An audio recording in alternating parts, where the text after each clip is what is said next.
The higher the food grows, the more electric it is by nature. Okay. The more alkaline it is. The highest grown food on the planet that has 100% water. The coconut? The young, green, water coconut. I spent an entire day at Sunfired Farm in Panama learning from the master of raw food cuisine, Dr. Aris Latham. Plantain curry. Plantain curry. I love curry and I love plantain. But only yellow plantain, because green plantain is unripe and high starch. Yellow, ripened, simple sugars, processed by the body, much easier. I've started to travel for the purpose of food. Like, I'm not going to new places necessarily thinking, oh, there's this detox center here, or there's this raw food farm here, or there's one of the master healers here. I'm not really thinking about that. I feel like in every new place that I travel to, I maintain the boundary around the lifestyle that I live, and I maintain, you know, my desire for healing foods all the time. And naturally, that brings me to experiences and places that are super related to just this niche and life that I really embody. And it's fun. Naturally, I find organic farms and fruit stands and farmers and connect with herbalists, and just opportunities come up just like this one, like going to Sunfired Culinary Institute.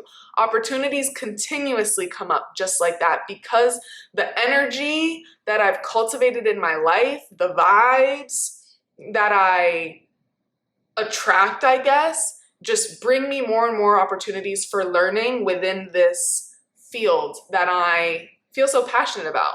And it's fun. I love seeing what other countries have to offer. It really just goes to show the difference in the quality of food between the United States and other countries. It shows the difference in lifestyle. Do you think that this same cycle can still apply if, you know, if people are shopping at grocery store chains?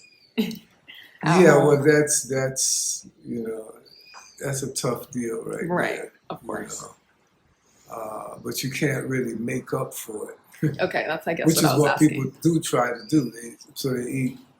They'll eat a big sack of rice. So when I pulled up to Sunfired Farm or Sunfired Culinary Institute, I had no idea that we would be spending an entire day one-on-one. I didn't really know what to expect, but I had a friend that knew I was in Panama and told me that I had to get to this farm no matter what I did. I was 2 hours south in Panama City, and Sunfired Farm is up in Colón, Panama. So it was a 2-hour drive north, and I didn't have a car. We only had taxis. The family was not available to be doing 4-hour drives round trip. So I did not know how I was gonna make that happen.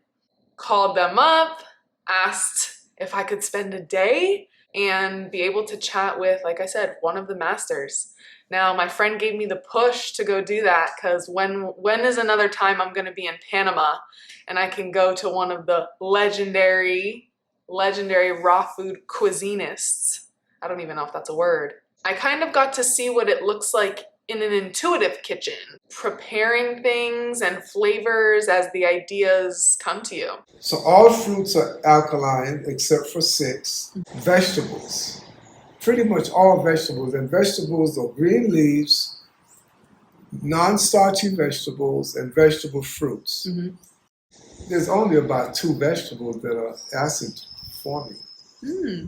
Yeah, all vegetables are pretty much alkaline. 1 grain is always going to be alkaline. That's millet. 1 nut is always going to be alkaline, even if you cook it. Almond. Otherwise, all nuts are acid forming in their standard state.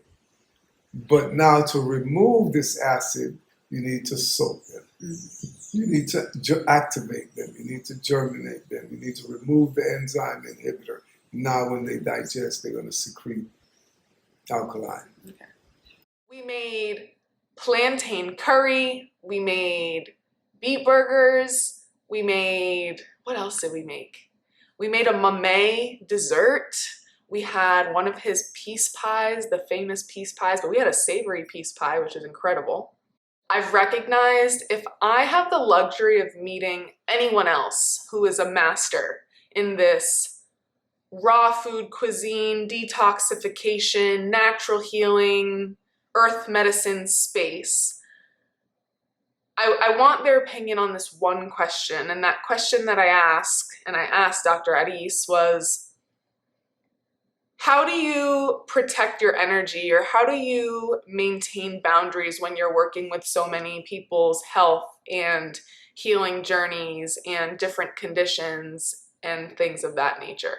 I almost laugh at myself a little bit because I assumed that just because he was in the raw food space that it naturally translates to being this type of natural doctor or being this type of, earth medicine practitioner in some way.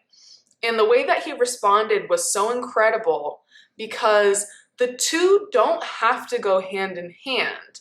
He's like, I'm not a healer. I am in this because I like to make this food and this is how I live my life. When I teach people how to make this food, naturally their body heals itself. This concept of hybrid foods and man-made foods, spinach and celeries and things like that. All vegetables are hybrid, every Okay. single one of them. Okay. We're not grass eaters by nature. They've been cultivated to hold moisture. The tropical celery, you have celery in Jamaica, the real tropical celery is skinny, it's dried out. Okay. All the stuff is just hybrid. They pump in water. They've been grafted. But you see, the thing is, okay, hybrid is not all that bad. Yes, Dr. Sebi, he really nailed up the coffin for the hybrid thing, you know. But we've been eating hybrid foods forever. The birds, the bees, the bats, the butterflies, they've been hybridizing. They're like serious hybrid engineers. They're moving seeds from here to there, and you see different species all over the world. There's nothing wrong with that.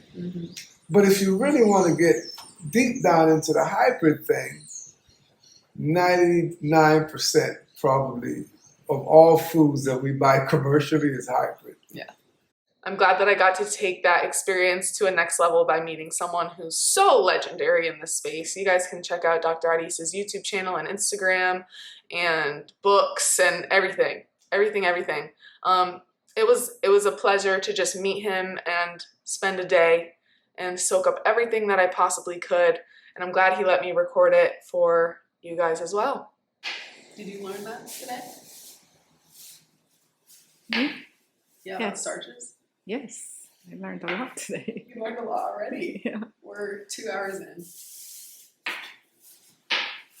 3 hours in, actually.